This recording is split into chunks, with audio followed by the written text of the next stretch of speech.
इस बार भी वही क्रम चला। राजा विक्रमादित्य ने शीशम के वृक्ष से बेताल को उतारा और उस समय कंधे पर डालकर आगे ले चला। रास्ते में फिर से बेताल ने मौन भंग किया और कहा, राजन, तुम अपनी बुद्धिमत्ता से मेरे प्रिय बन गए हो, इसीलिए मैं तुम्हें कहानी सुनाता हूँ जो तुम्हारे मुख से प्रसन्नता की मोह लगेगी। ये रोचक कथा इस प्रकार है। पुराने समय में अंग देश में यश केतु नाम का एक राजा राज किया करता था। वह राजा महापराक्रमी योद्धा और अपने बाहुबल से बहुत से राज्यों पर विजय प्राप्त कर चुका था। उस राजा का एक मंत्री था जो देवताओं के गुरु बृहस्पति के समान बुद्धिमान था। उसका नाम था दिग्दशी। उस मंत्री के हाथों अपना राज्य निष्कलंक सौंपकर वह राजा केवल सुख भोग के लिए आसक्त हो गया। वह अधिकांश वक्त अंतपुर में ही रहता, कभी राजसभा में नहीं आता, स्त्रियों के बीच रंगीले गीत सुनता और हितैषियों की बात नहीं सुनता था। निश्चित होकर वह रानीवास में ही रमा रहता था। मतलब ये था कि मंत्री के हवाले सारा राज्य संभाल लिया जाता था। राजा कुछ भी नहीं करता था। राजा सिर्फ अपनी रानियों के साथ ही सारा दिन मदिरा पान किया करता था। यद्यपि महामंत्री दिग्दर्शी ने उस राज्य का चिंता का भार वहन करता हुआ दिन रात एक कर रहा था, फिर भी लोग इस तरह उसका अपवाद फैलाने लगे थे कि यश केतु, जो अब नाम मात्र एक राजा रह गया है, मंत्री उससे व्यसनों में डालकर खुद ही राज्यश्री का भोग कर रहा है। लोग ने ऐसे विचार जानकर एक दिन मंत्री ने अपनी पत्नी मेघावती से कहा, प्रिय, यद्यपि राजा सुख भोग के लिप्त है और मैं उसका कार्यभार वहन कर रहा हूँ, लेकिन लोग ऐसा अपवाद फैला रहे हैं कि मैं उसका राज्य हड़प कर रहा हूँ। जनाबवाद झूठा भी हो सकता है, मतलब लोगों की बातें झूठी भी हो सकती है, मतलब उसका यह कहना था, तो भी वो बड़ा हानिकारक होता है। जनाबवाद के कारण ही भगवान राम द्वारा सीता का त्याग करना पड़ा। अंत तुम मुझे सलाह दो कि ऐसी अवस्था में मुझे क्या करना चाहिए। अपने स्वामी की परेशानी जानकर उसे धीर स्वभाव और अपने के अनुकूल आचरण करने वाली मेघावती ने कहा, महामती, युक्तिपूर्वक राजा से पूछकर आपको तीर्थ यात्रा के बहाने कुछ समय विदेश चले जाना चाहिए। इस प्रकार निष्पुष्य होने के कारण आपके बारे में जो लोकावत पाल फैल रहा है, मतलब अफवाह फैली जा रही है, मतलब उसका अफवाह, आज के ज़माने में इसको अफवाह बोलते हैं, तो वो मिट जाएगा और आपके न रहने पर राजा खुद अपना राज्य काज देखने लगेगा। उसके बाद धीरे धीरे उसके व्यसन भी दूर हो जाएंगे। फिर जब आप लौट कर आएंगे और मंत्री का पद संभालेंगे, तब आपको कोई दोष नहीं लगेगा।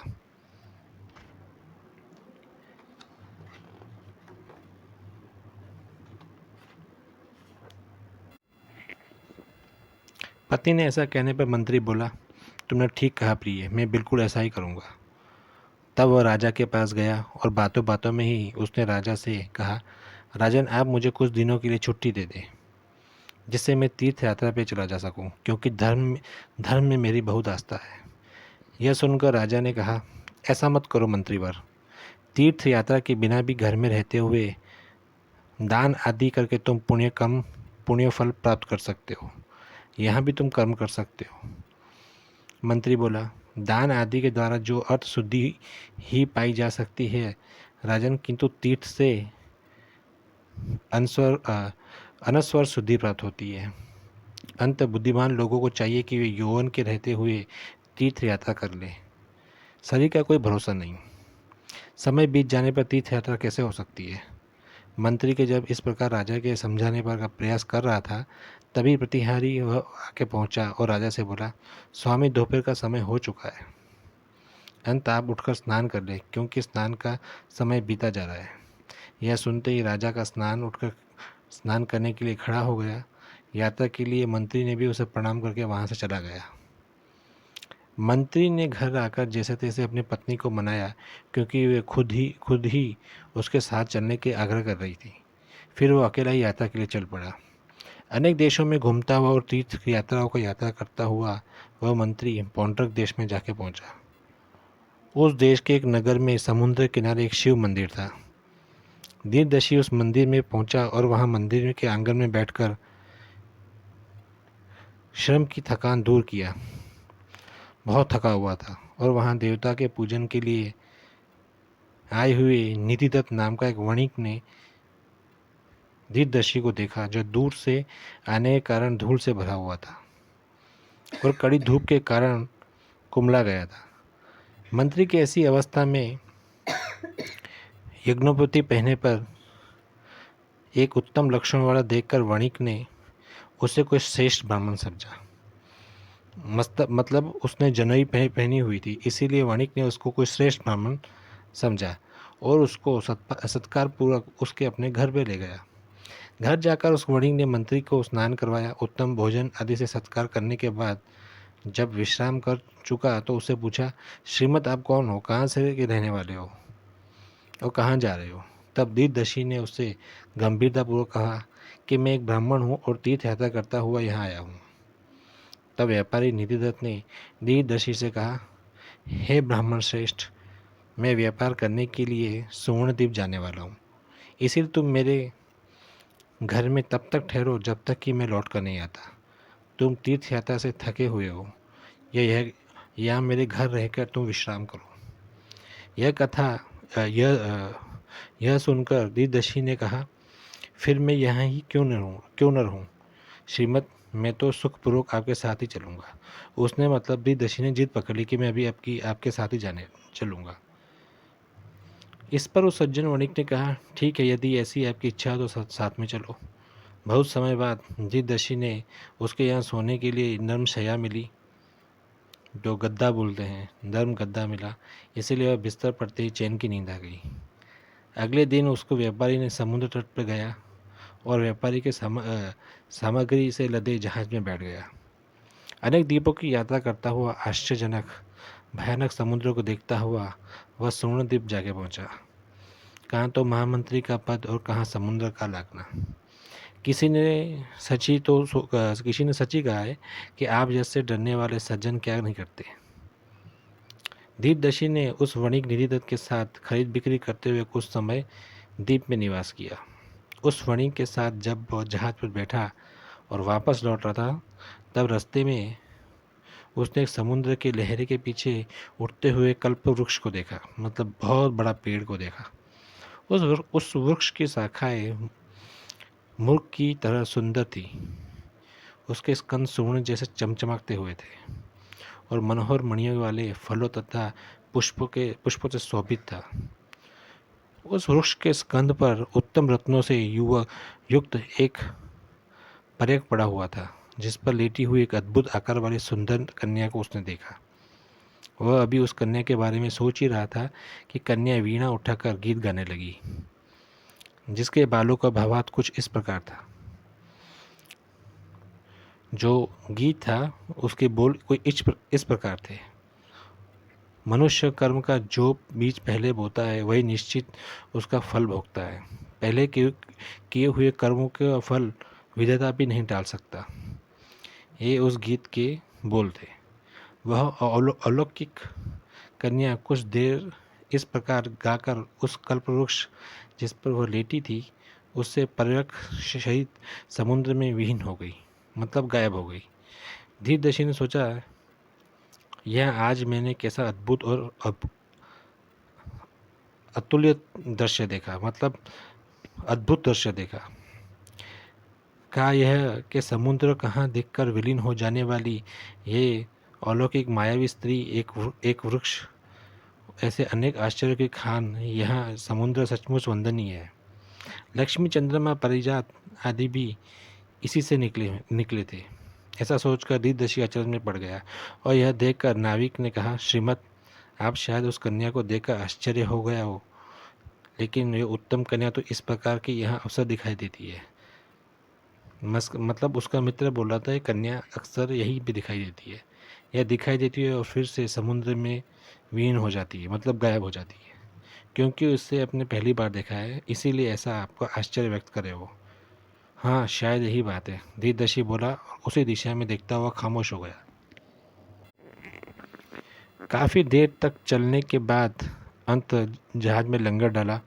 धीरदर्शी ने उस व्यापारी निधिदत्त के साथ समुद्र के पास पहुंचा। किनारे पहुंचकर व्यापारी निधिदत्त ने जहाज से सारा माल असबाब उतराया। धीरदर्शी ने भी निधिदत्त के साथ उसके घर पहुंचा। वह हंसी खुशी छाई हुई थी। थोड़े देर निधिदत्त के यहाँ उठ ठहर कर धीरदर्शी ने उसके कहा, मैंने तुम्हारे यहाँ सुखपूर्वक बहुत दिन तक विश्राम किया है। अब मैं अपना देश जाना चाहता हूँ। तुम्हारा कल्याण हो। निधिदत्त उसको नहीं जाने दे रहा था, क्योंकि उसको उससे मोह हो गया था। किंतु धीरदर्शी का आग्रह उसे स्वीकार करना पड़ा और धीरदर्शी समझा बुझा कर वहाँ से चल पड़ा। केवल अपने ही बलबूते पर वह लंबी राह तय करने के लिए अंग देश के निकट जा पहुंचा। नगर के बाहर आई धीरदर्शी को उस गुप्तचरों ने देख लिया जो राजा यशकेतु ने उसकी खोज खबर लेने के लिए पहले से ही नियुक्त कर रखा था। गुप्तचरों ने जाकर राजा को खबर पहुंचाई। मंत्री ने बिछड़ने से राजा दुखी था।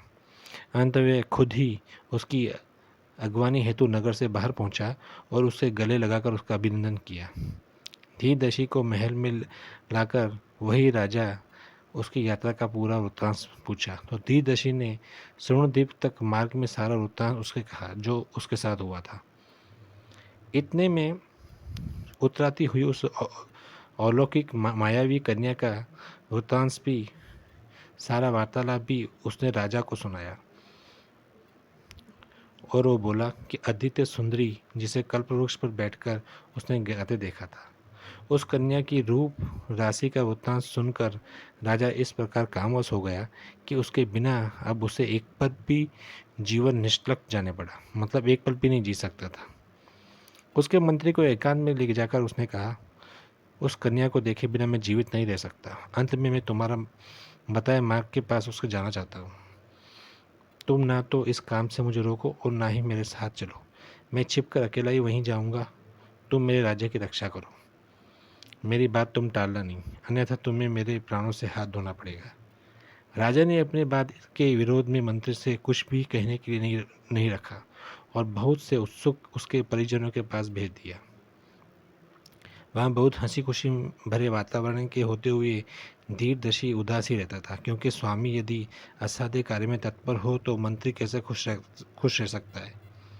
अगले दिन राजा धीरदर्शी को अपना राज्यभार सौंपकर राजा को तपस्वी के वेश धारण करके नगर से बाहर निकला।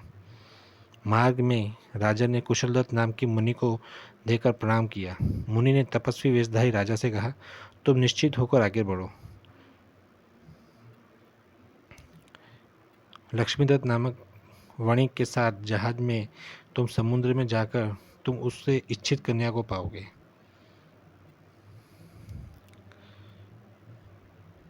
उसने मुनि ने राजा से बात की। मुनि की बातें सुनकर राजा बहुत प्रसन्न हुआ। वह मुनि को प्रणाम करके आगे बढ़ा। अनेक देशों, नदियों और पहाड़ों को पार करता हुआ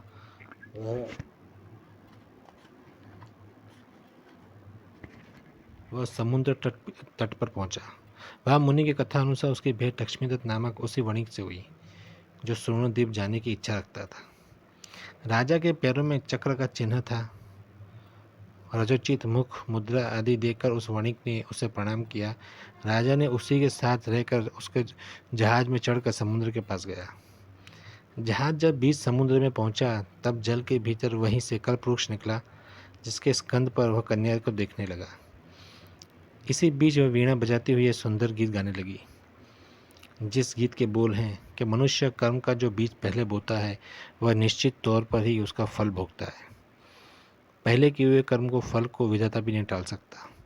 अंत देवयोग से जिसके लिए यहाँ और जो और जैसा होनहार है उसे वही उसी प्रकार का प्राप्त करने के लिए विवश है, इसमें कोई संदेह नहीं है। ये उसके बोल थे। राजा ने जब उसके द्वारा गाया हुआ गीत सुना तो जिससे भवित तत्व का संदेश आया, तब वह काम बाणों से आहत होकर निष्पंद बना। थोड़ी देर पर उस कन्या को देखता रहा, थोड़ी देर के लिए। अनंतर वह राजा झुककर उस प्रकार समुद्र की स्तुति करने लगा, हे रत्नागर, हे अगाध हृदय, तुम्हें नमस्कार। तुम्हें इस कन्या को अपने भीतर छिपाया हुआ है। विष्णु को लक्ष्मी से वंचित किया है। जब तुमने पंखों वाले पर्वतों को आश्रय दिया तब देवता भी तुम्हारा अंत नहीं पा सके। हे देव, मैं आपकी शरण में आया हूँ, मेरी कामना पूर्ण करो। जब राजा इस प्रकार की स्तुति कर रहा था तभी वृक्ष सहित वह कन्या समुद्र में विलीन हो गई। यह देखकर राजा भी उसके पीछे पीछे समुद्र में कूद पड़ा। सज्जन वणिक लक्ष्मीदत्त ने देखकर समझ गया कि राजा निश्चित ही मर गया। इस दुख से वह भी देह त्याग को उत्सुक होगा। उसी समय आकाशवाणी हुई कि जिससे उसे इस प्रकार आश्वासन दिया है, ऐसा दुस्साहस मत करो।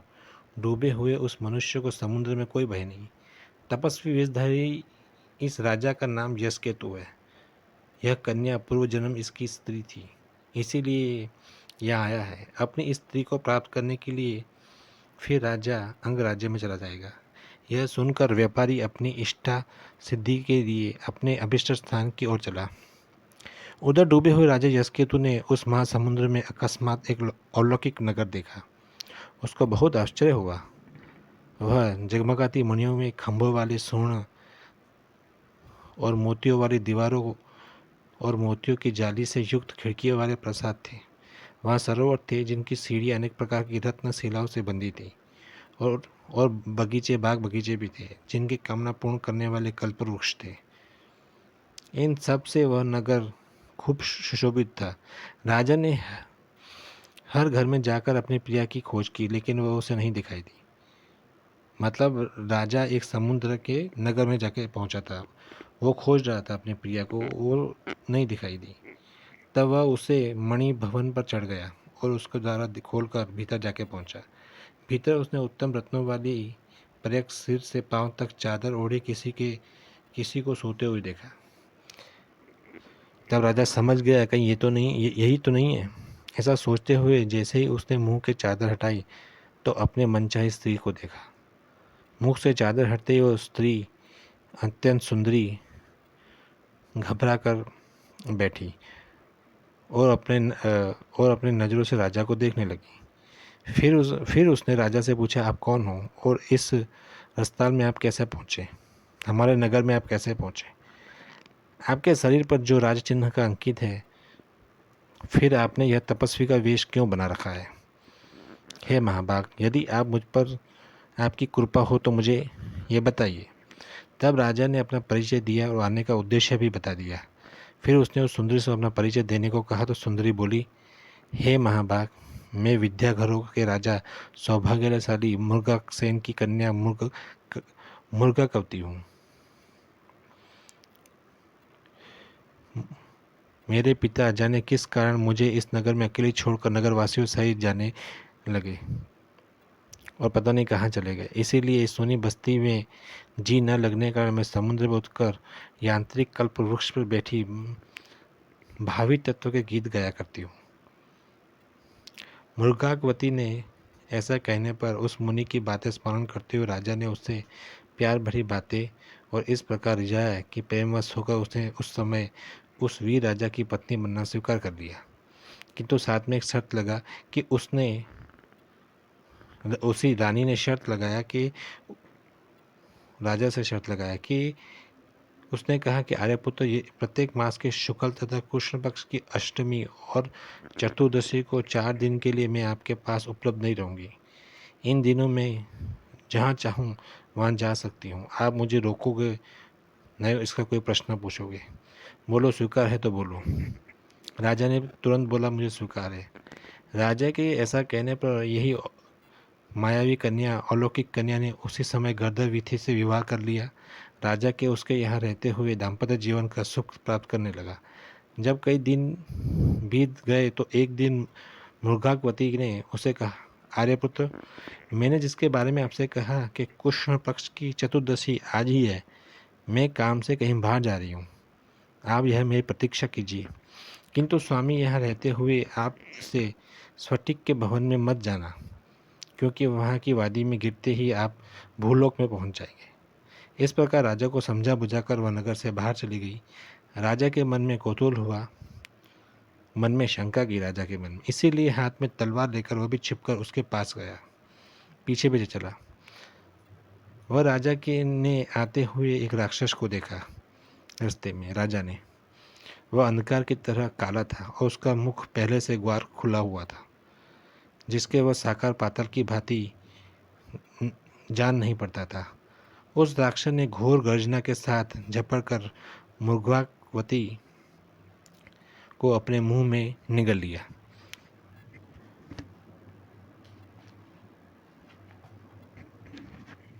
यह राजा छुपकर देख रहा था।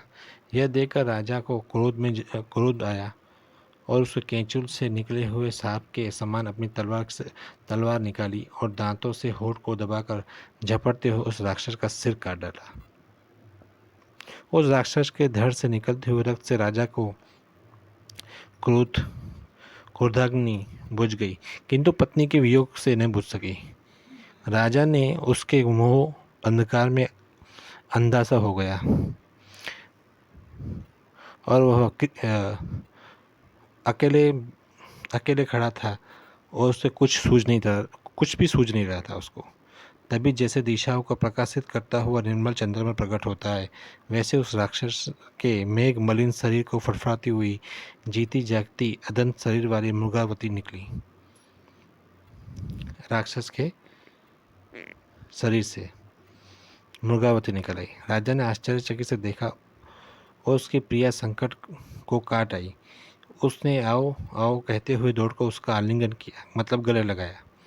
राजा ने जब यह पूछा, प्रिय यह सपना है या कोई माया, तब उस विद्याधरी ने कहा, आर्यपुत्र यह ना कोई सपना है और ना कोई माया। विद्याघरों में राजा मेरे पिता ने मुझे शाप दिया था, यह उसी का परिणाम है। मेरे पिता पहले ही यहीं रहते थे। अनेक पुत्र होने पर वह मुझसे बहुत स्नेह रखते थे और कभी न कभी मेरे बिना भोजन नहीं करते थे।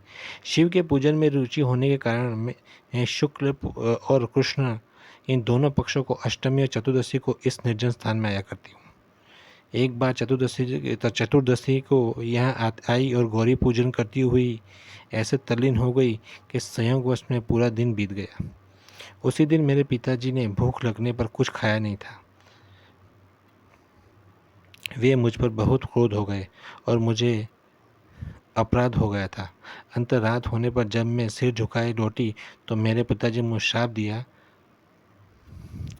और होनी इतनी प्रबल थी, उसने मेरे प्रति मेरे पिता के स्नेह को नष्ट कर दिया। उन्होंने कहा, जिस प्रकार तुमने मेरी उपेक्षा करके आज मुझे दिन पर भूखा रखा है, उसी प्रकार इस माह की केवल अष्टमी और चतुर्दशी की तिथियों को जब तुम शिव पूजन करने के लिए नगर के बाहर जाओगी तो कुर्तान संसार नाम का एक राक्षस तुम्हें निकल जाएगा, किंतु तुम बार बार उसका हृदय फाड़कर जीवित होकर बाहर निकल आओगी। तुम यहाँ अकेली रहोगी और तुम्हें ना तो मेरे शाप का स्मरण होगा, ना ही निगल जाने का कष्ट। जब मेरे पिता मुझे इस प्रकार शाप दे चुके थे, तब मेरे अनुनयन विनय करने के कुछ देर बाद मैंने पसंद किया। तब उन्होंने ध्यान करते हुए इस शाप से छुटकारा की बात की।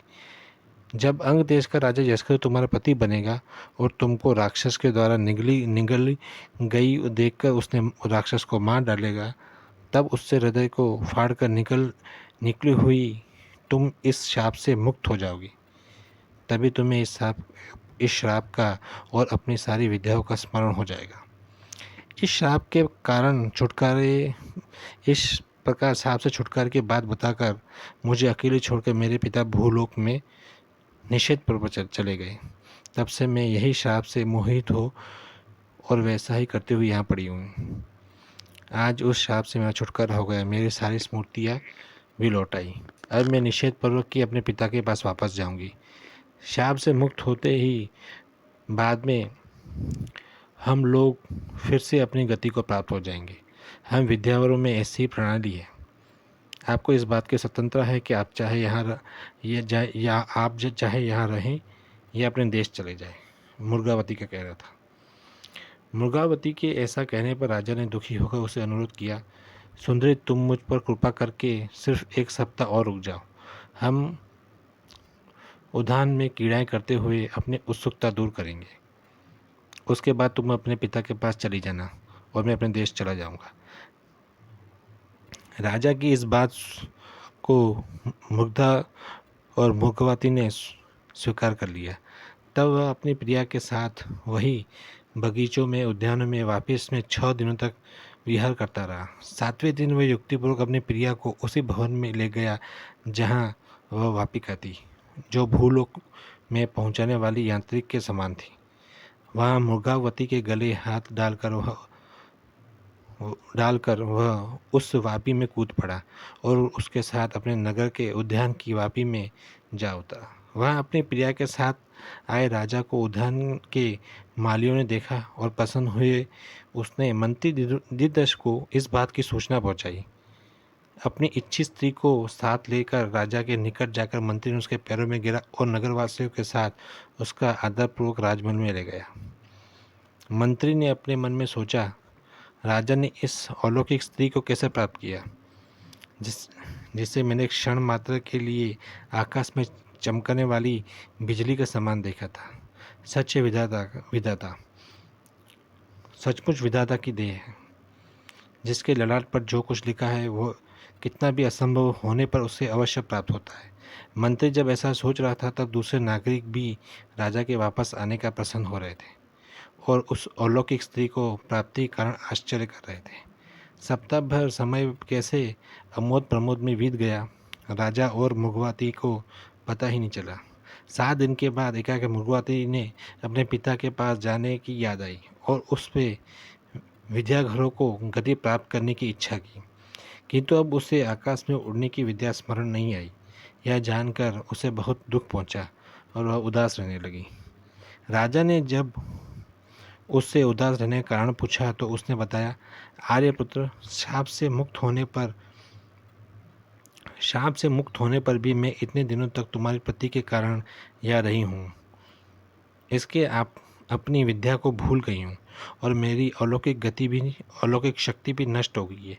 यह सुनकर राजा यशकतु बहुत प्रसन्न हुआ और अपनी विद्याघरी पत्नी की हमेशा उसके साथ रहने की कल्पना से उसका मन में आनंद में लड्डू फूट रहे थे। अपनी प्रिया को मैं इतना कष्ट उठाकर यहाँ लाया हूँ, अब वह हमेशा मेरे पास ही रहेगी, क्योंकि अपनी मायावी शक्ति अब वह सब भूल चुकी है। राजा ने धीरदर्शी